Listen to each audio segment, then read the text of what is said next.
brilliant renegades. You know who you are. The ones who don't just watch history, you rearrange it. The ones whose presence in the room rewrites the hierarchy before you've even said a word. I'm talking to the sharpened minds who've learned that you don't have to raise your voice to dominate a conversation. You just have to make the right people uncomfortable. And right now, you've done something they didn't even have a page in the playbook for. They've got expressions that can't be rehearsed, confusion wearing the mask of composure. They're looking at you as if you've smuggled a weapon past every checkpoint. But the weapon is invisible, untouchable, and it's pointed directly at their fragile sense of control. See, most people expect cause and effect to behave like a polite chain reaction, one neat step after another. Push this button, get that result. Throw a punch, get hit back. They live in that kind of clockwork reality because it makes them feel safe, predictable, manageable. And then someone like you shows up and breaks the script, not with chaos for chaos's sake, but with precision so unnerving it feels like you've rewritten the rules in real time. No warning, no familiar rhythm, just a jolt that makes their brain stutter. What you've done here, whether you planned it or let it happen instinctively, has ruptured that clockwork. And the beauty is, they don't even know which gear you pulled out first.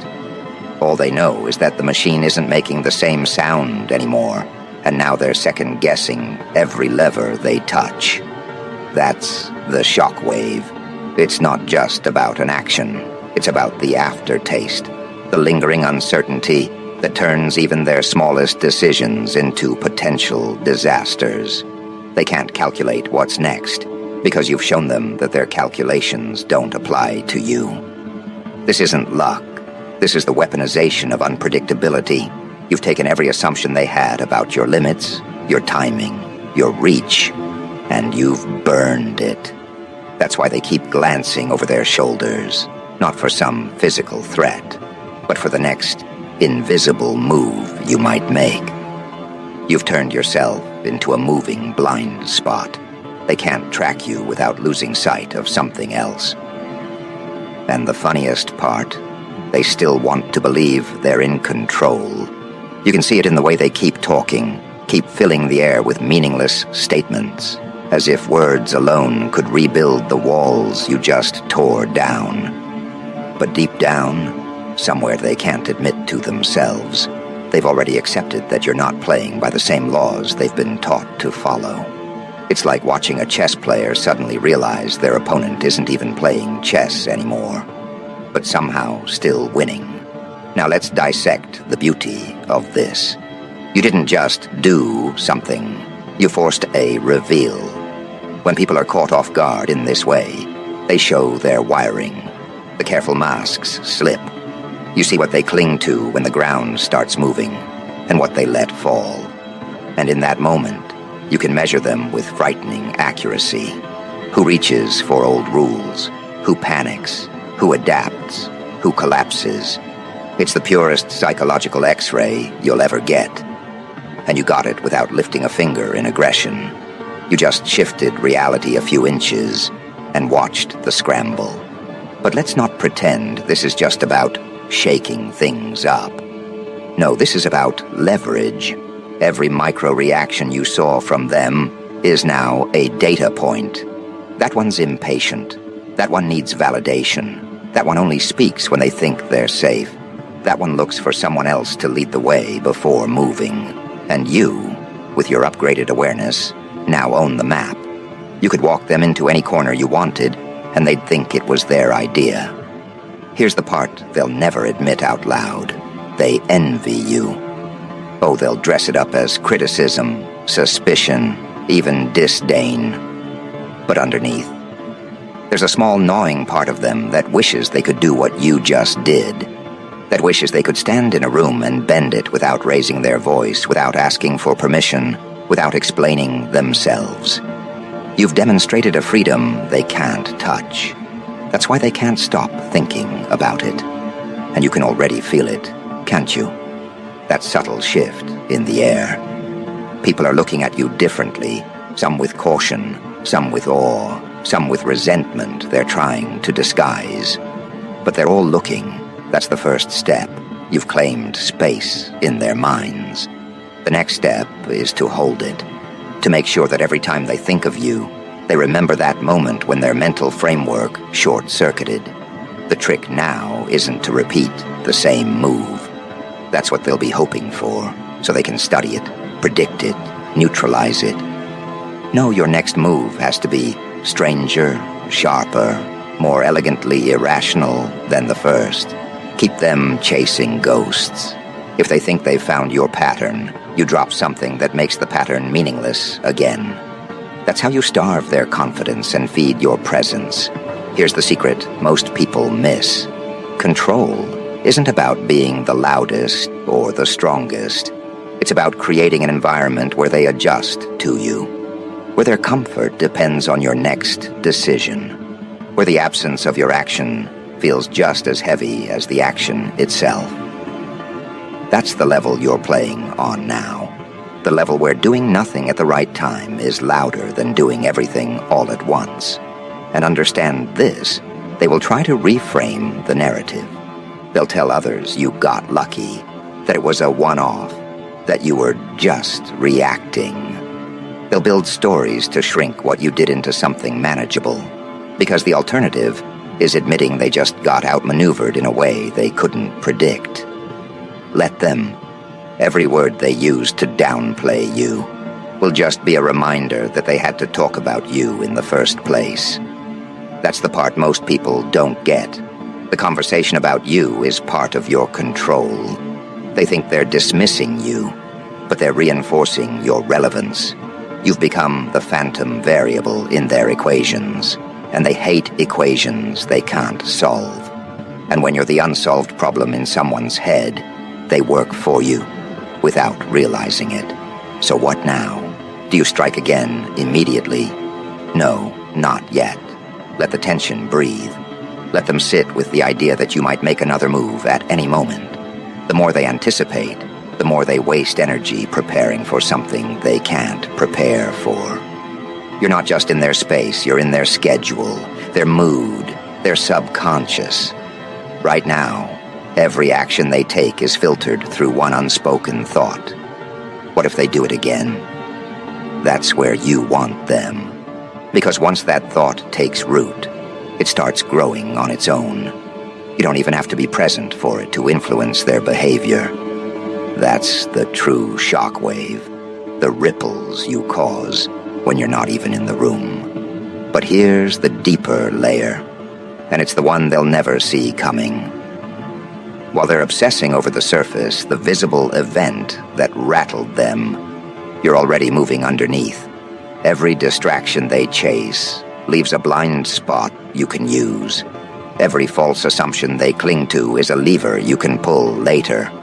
And when you finally choose to reveal the next move, it won't just surprise them. It will confirm their worst suspicion, that you've been 2 steps ahead the entire time. You see, this isn't about getting the upper hand anymore.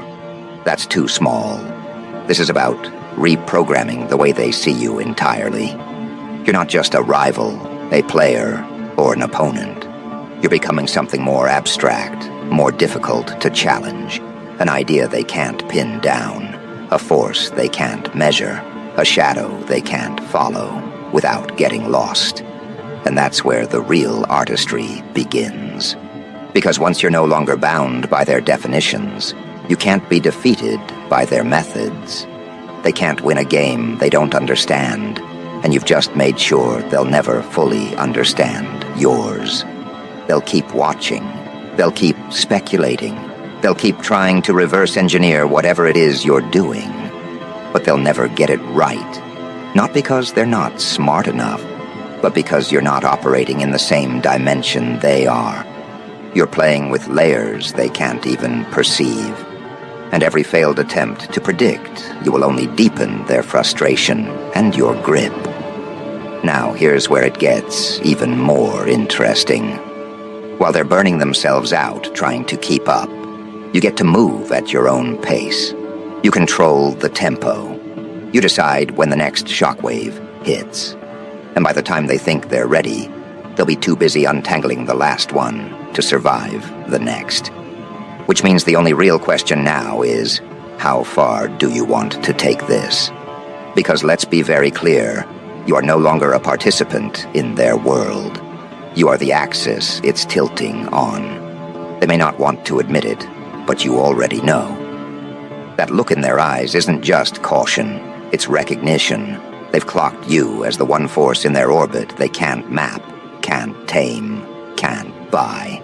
And that, my friend, is exactly why they're unraveling. You've become the variable their equations choke on. The keystone they didn't even realize was holding their structure up until you started shaking it.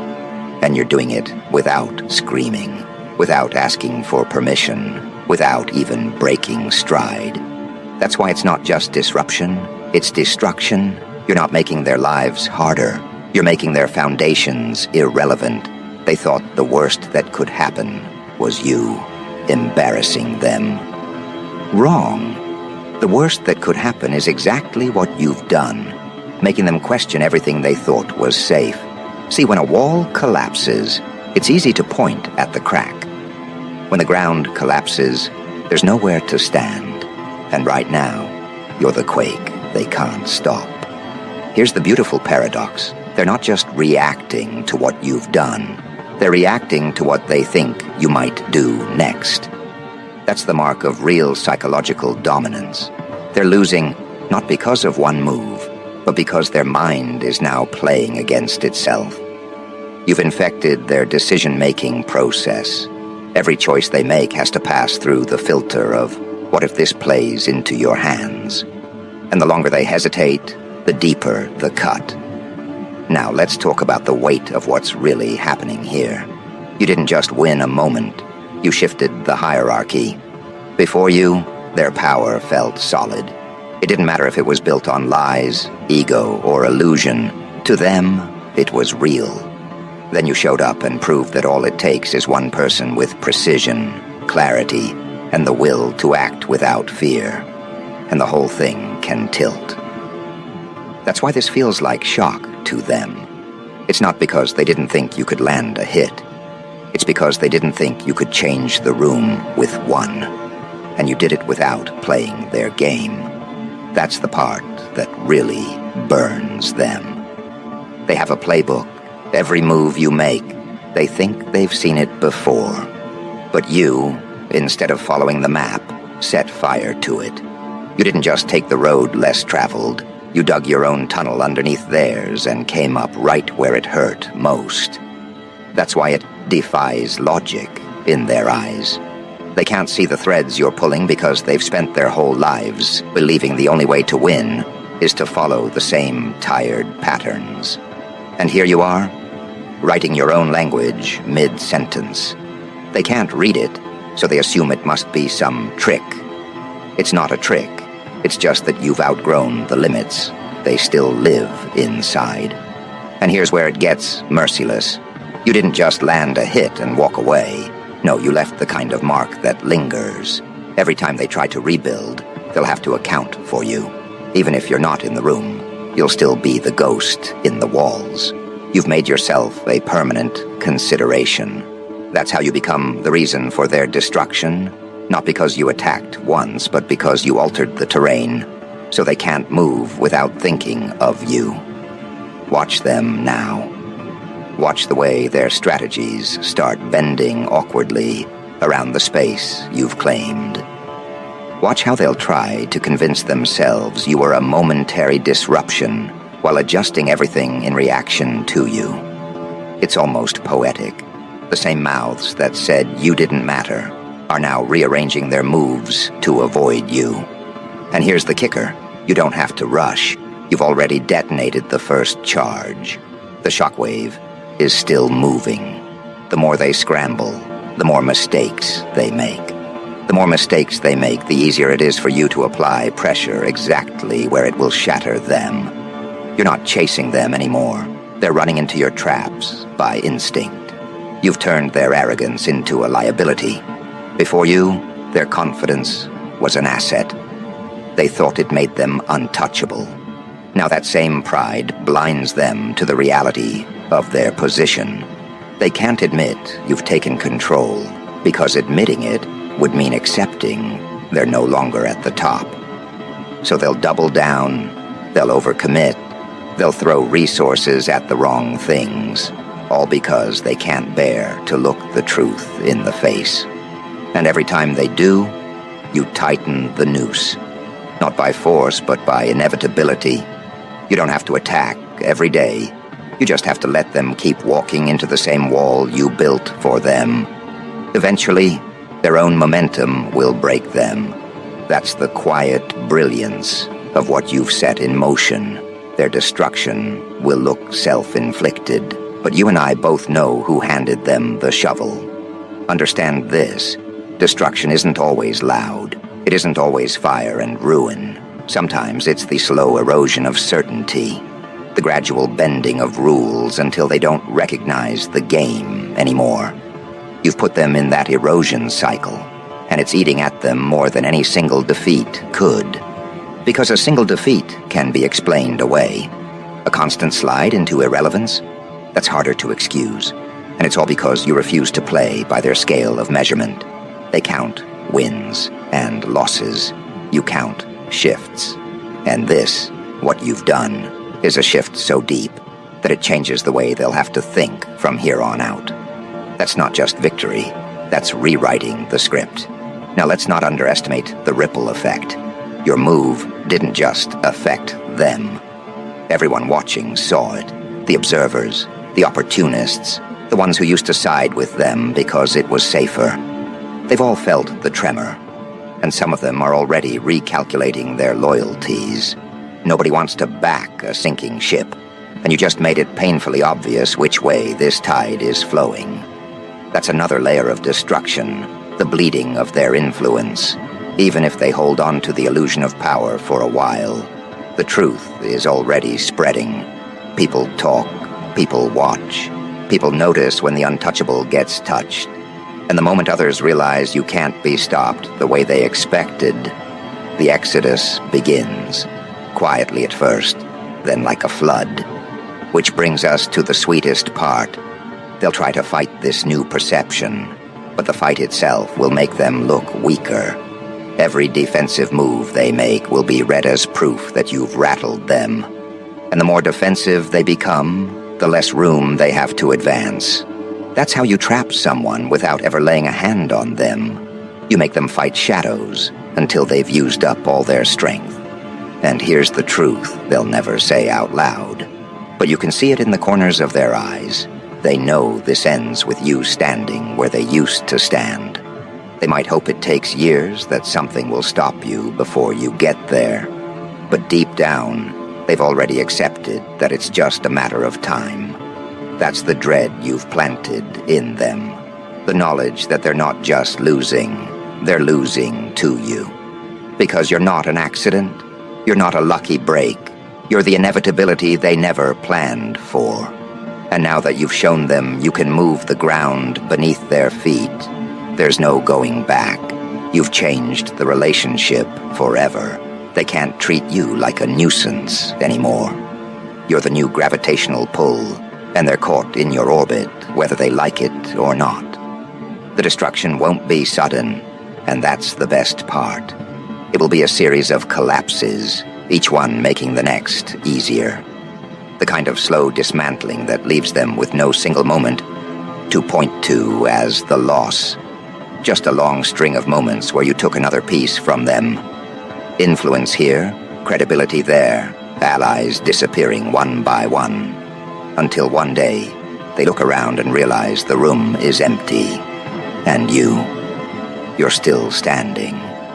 That's the art of this. Not just winning, replacing, not just taking their place, making it so they could never return to it even if you walked away. You don't just beat them. You become the standard. And the irony? By the time their destruction is complete, most people won't even remember the old version of them. They'll only remember the era that began when you stepped in. Their legacy will be reduced to a footnote, the prelude to yours. So when people ask, what happened? How did it all fall apart for them? You won't have to answer. The evidence will be everywhere. In the new structures you've built. In the way people talk to you versus how they used to talk to them. In the way the air changes when you enter a room. That's the real shockwave. Not the moment you struck, but the world that exists because you did. A world where they're gone, and you're not just present. You're the center. And the next move, well, that's the part that will haunt them more than anything you've done so far. Because right now, they still think there's a way back. They still think that if they work hard enough, scheme long enough, or shout loud enough, they can claw their way into relevance again. That belief, thin as it is the only thing keeping them standing. And you're about to take that away. See, most people imagine destruction as a single devastating blow. One moment, one strike, one collapse. But the kind of destruction you've engineered isn't an explosion. It's an extinction. It's the slow, irreversible realization that their world only existed because you allowed it to. And now, you've withdrawn that permission. That's why this defies logic in their minds. They're searching for a singular cause, a tangible mistake they made, a moment they can fix. But there isn't one. The moment was you, and you can't be undone. Here's what they don't understand. Power doesn't just shift because of what's taken. It shifts because of what replaces it. You didn't just remove them from the center. You filled the vacuum so completely that there's no space left for them to return to. That's why the world feels different now. That's why the air tastes different to them. They're not just losing ground. They're living in a reality you've already restructured. They'll try to rally. They'll try to gather their remaining allies, dig up their old strategies, play the same tired moves that used to work before you arrived. But those tactics were designed for the old landscape, the one that no longer exists. In this new terrain, every path they take leads back to you. Even when they think they're avoiding you, they're walking deeper into the shadow of your influence. And let's be clear, you didn't get here by accident. You didn't stumble into their destruction. You studied the terrain, you understood their reflexes, and you positioned yourself exactly where their blind spots were. You didn't fight them on their strengths. You dismantled the very conditions that made their strengths matter in the first place. That's why they can't understand it. They think you beat them in a contest. But you actually removed the contest entirely. They'll keep asking themselves, what's going on? How did this happen? As if the answer is somewhere outside themselves. But the truth is, the answer is standing right in front of them. You are what happened. You are the equation they can't solve. The more they try to break you down into something logical, the more frustrated they'll get. Because your power isn't built on the rules they're using to measure. You're not bound by their logic, and that's exactly why you've already won. And here's where the beauty turns brutal. You don't even have to keep pushing for them to keep falling. The shockwave you created is self-sustaining now. Every misstep they make feeds it. Every desperate move amplifies it. It's a feedback loop of collapse, and you're not lifting a finger to help them out of it. Why would you? This is the final stage, the phase where their destruction becomes their own doing. But your name is etched into every crack they step on. People are noticing. Not just the ones who are already watching, but the ones who didn't even know there was a game being played until you shifted the board. They see the difference between you and them now. They see the weight you carry when you enter the room, the way you make decisions without flinching, the way you don't need to raise your volume to command the space. And they see them, smaller, unsure, reactive, always a step too late. You flipped the lens. Once, you might have been the one they compared to the giants in the room. Now the giants are being measured against you, and they're coming up short. That's the humiliation they'll never recover from. Because in their world, image is everything. And now, their image is tied to the memory of losing to you. Not in a fair fight, not in a predictable battle, but in a way that rewrote the rules so completely, they couldn't even tell when the game had ended. Understand the permanence of what you've done here. Their downfall isn't temporary. It isn't a setback they can train their way out of. It's a shift in perception, and perception is the true currency of power. Once the world sees you as the center, every move they make to reclaim that position will look like desperation, and desperation is blood in the water. From here, your role changes. You're no longer the disruptor, you're the anchor. The fixed point everything else revolves around. You don't have to chase momentum anymore. Momentum chases you. Every conversation, every meeting, every backroom deal now has to factor in where you stand on the matter. You've become unavoidable. And for them, you've become the measure of their decline. Every new failure they suffer will be traced back to the day you stepped in. Every lost ally, every botched plan, every door that closes in their face, all roads lead to you. Even when you're silent, you'll be the loudest presence in their mind. They'll start avoiding places they know you might be. Not because they fear confrontation, but because they can't bear the contrast anymore. You'll be a walking reminder of what they lost, and what they can never get back.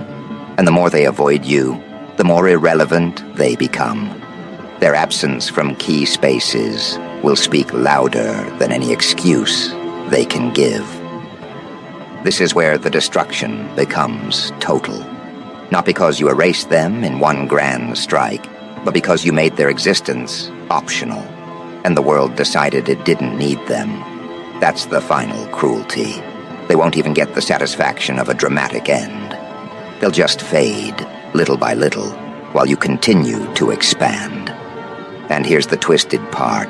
They'll remember you forever. You'll be the last opponent they ever faced who didn't just beat them, but dismantled them. In private moments, they'll replay it, trying to find the mistake they could have avoided, the choice they could have made differently. But there isn't one. The truth will gnaw at them. There was never a version of this story where they won. Why? Because you weren't competing for their position. You were building your own. And once it existed, theirs stopped mattering. That's the real shockwave, the erasure of relevance. The moment when people stop asking, who's in charge? Because the answer is obvious. And while they're trapped in the slow choking collapse of their influence, you're free. Free to expand, free to decide what this new reality will look like. You get to set the tone now. You get to choose who thrives under your watch and who gets left outside. You're no longer responding to the game. You are the game. So when people keep asking, WTF is going on, let them. The confusion works for you. The longer they stay bewildered, the longer you control the tempo. You don't owe them clarity. You don't owe them closure. All you owe is the continuation of what you've started, a new order, one that doesn't include them. From here on out, every step you take will widen the gap until there's no bridge left to cross. They'll be stranded on their little island of outdated influence, watching you move continents. And when the history is written, they won't even get a full chapter. They'll be the opening scene, the thing that had to be cleared out before the real story began. That's the legacy you've carved, not just as someone who rose to power, but as the reason another empire fell. And empires don't forget the hands that toppled them. Neither do the people who lived through it. You'll be the reference point for every future conversation about what happens when someone steps in and rewrites the order. They can hate you. They can blame you. They can even try to pretend you were never there. But the world knows better. You're the reason they fell. You're the reason the ground shifted. You're the reason their names taste like dust now. And the best part? This isn't even your final form. This is just the first chapter of what you're building. Because while they're still reeling, you're already planning the next expansion. You're already looking beyond their ruins to the next territory, the next domain, the next crown to take. That's why you're untouchable now. Not because you've destroyed them, but because you've proven you can. And once the world sees that you're capable of this level of control, they'll think twice before ever standing in your way. So the next time someone asks you what happened to them, you can smile, not out of malice, but out of certainty. Because the answer is simple.